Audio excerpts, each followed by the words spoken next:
سب سے زیادہ جو مانا جاتا تھا کسی زمانے کے اندر کہ روزے سے ہمارے صرف نظام ہضم کو ہی فائدہ ہوتا ہے، لیکن وقت کے ساتھ ساتھ اس میں تبدیلی آتی چلے گئی. جیسے جیسے تحقیق بڑھتی چلے گئی تو پتہ چلتا چلا گیا کہ تمام کے تمام سسٹم جو ہماری باڈی میں کام کر رہے ہوتے ہیں، روزے کا ان کے اوپر اثر ہوتا ہے اور ان کو بہت فائدہ ہوتا ہے.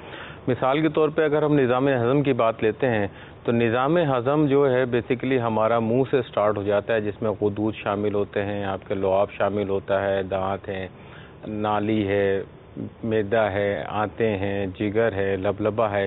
یہ ساری سسٹم ایک پورا کا پورا ہمارا ڈائجسٹو سسٹم جس کو کہتے ہیں وہ بنتا ہے. اب اگر کوئی بھی ایک معمولی سی یعنی کہ 1 گرام کا 10واں حصہ بھی اگر ہمارے منہ میں جاتا ہے تو یہ سسٹم سٹارٹ ہوتا ہے اپنا کام کرنا، کیونکہ اس نے اپنا کام کرنا ہے. اب 1 گرام آپ منہ میں لیں، 10 گرام لیں یا 100 گرام لیں یا ایک ہلکا سا قطرہ بھی آپ منہ میں لیتے ہیں، پورا کا پورا سسٹم آپ کا کام کرنا شروع کر دیتا ہے.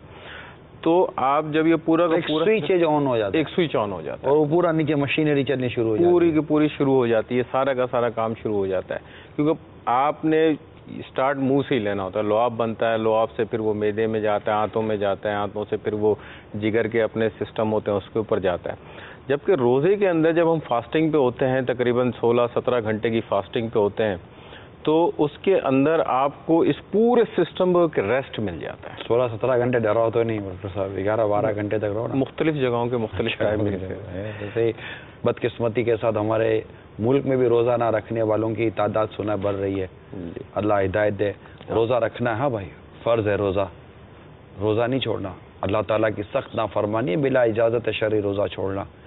وہ نیت کر لیں مدنی چینل کے ناظرین، روزہ رکھنا ہے، روزہ رکھنا ہے، روزہ رکھنا ہے. رمضان آنے والا ہے، اللہم بلغنا رمضان، یا اللہ ہمیں رمضان سے ملا دے. اب اس میں اگر آپ فاسٹنگ پہ ہوتے ہیں تو سب سے زیادہ فائدہ جو ہے نا پورے سسٹم کو تو ملتا ہی ملتا ہے. جو مین آپ کا فائدہ ملتا ہے وہ آپ کو جگر کو ملتا ہے، کیونکہ جگر بیسیکلی جب آپ کا ایک پورا کا پورا سسٹم کام نہیں کر رہا تو جگر کا ایک کام نہیں ہوتا، جگر کے بہت سارے کام ہوتے ہیں جو ہماری باڈی کا ایک سمجھے مین آرگن ہے ہمارے جسم کا.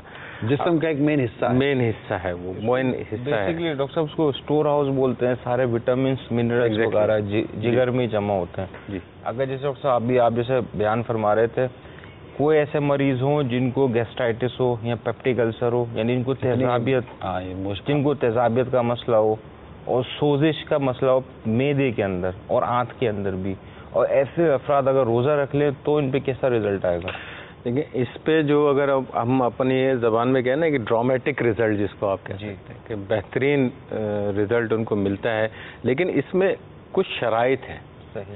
امپورٹنٹ چیز یہ ہے کہ آپ جو روزے رکھنے کے لیے جو طریقہ کار ہے نا اس کو اپنائیں. صحیح. اگر آپ نے افطار میں یا سحری میں وہی چیزیں کرنی ہیں جو افطار اور سحری کے علاوہ کرتے ہیں تو پھر اس کا کوئی فائدہ نہیں ہوتا. یہ کنٹینیو آپ دیکھیں، آپ اخبارات کے بیانات دیکھیں گے، جو صحت کے حوالے سے بھی جو اخبارات کے اندر کچھ نہ کچھ خبریں چل رہی ہوں گی اور اس وقت بعد ماہرین اپنی جو رائے دے رہے ہوں گے.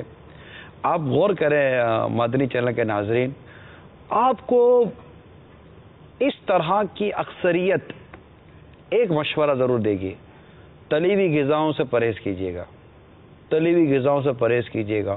لیکن تو مجھے نہیں اندازہ کہ یہ تلی ہوئی غذائیں ہمارے گھروں سے مائنس ہو جائیں. مطلب کہ اگر پہلے پکوڑے بنتے تھے تو اس سال شاید پکوڑا پلس کباب، اور پھر تھوڑے دنوں بعد پکوڑا کباب پلس چاپ، سب تلا ہوا نظام یہ چلتا ہی ہے.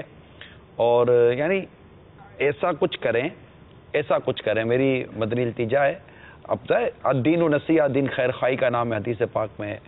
آپ اس سال ٹرائی تو کریں کہ ہم اس کو کس طرح ریڈیوس کر سکتے ہیں، منیمائز کر سکتے ہیں، کم سے کم کر سکتے ہیں، ختم کر سکتے ہیں. جیسے کہ تلی ہوئی غذائیں ہو گئی، یا مطلب اسی وقت تو پھر اوپر کولڈ ڈرنک ہے. جی وہ باپ رے باپ، ایک تو خالی میدا، اوپر سے یہ ہے جاتے تلی ہوئی غذا ڈالی ٹھا کر کے، اوپر سے کر کے وہ رے بھائی جو اندر وہ سارا جو گیا، جو پھر اب یہ جگر میدا لبلبا جو بھی بولو آپ، بس یہ تو کیا ہوگا. تو کچھ ذہن بنائے نا. ہم دیکھیں سلسلہ کر ہی رہے ہیں تو اس سے ہم نے یہاں سے کوئی ایڈورٹائزمنٹ تو لینی نہیں ہے اپنے سلسلے سے، نہ ہم کسی میڈیکل کمپنی کو، کہ دوائی کی کمپنی کو پروموٹ کرنے کے لیے بیٹھے ہیں، نہ کسی کمپنی کو پروموٹ کرنے کے لیے، ان کی تشہیر کرنے کے لیے بیٹھے ہیں. یقیناً کہا جا سکتا ہے اللہ ہمیں مخلص بنائے کہ نیت یہی ہے کہ ہم ہمارے عاشقان رسول کو کچھ طبی فوائد یا طبی جو مشورے ہیں وہ عرض کریں کہ اللہ تبارک و تعالیٰ نے اتنا عظیم مہینہ عطا کیا، اتنا عظیم روزہ ہمیں عطا کیا، اور پھر اس کا ایک بہت پیارا نتیجہ عطا کیا لعلکم تتقون، تاکہ تمہیں تقوی نصیب ہو.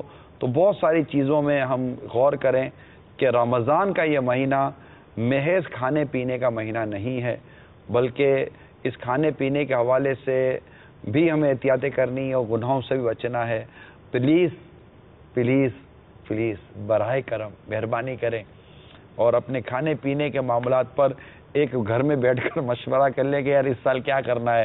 ڈاکٹر کے پاس اب ڈاکٹر بیٹھ کر آپ کو یہ فارمولہ دے رہے کہ یار ہمارے پاس مت آنا، یہی تقریباً نتیجہ ہے، الٹیمیٹ نتیجہ یہ نکل رہا ہے کہ ڈاکٹر آپ کو یہ بیٹھ کر کہہ رہے ہیں کہ ہم آپ کو وہ فارمولہ بتا رہے ہیں کہ ہم فارغ رہ جائیں. ابھی پھر اعتکاف کر لینا انشاءاللہ، تاکہ ڈاکٹر تمام یہ ڈاکٹرز اگر عاشقان رسول سن رہے ہو تو آپ کو بھی اعتکاف کی دعوت دیتا ہوں میں، آپ بھی آئیں اعتکاف کریں. ہمارے ہزاروں معتکفین ہوتے ہیں الحمدللہ، تو ہمارے یہاں ڈاکٹر حضرات بھی ماشاءاللہ آتے ہیں اور یہ ان کا مفت علاج بھی کرتے ہیں.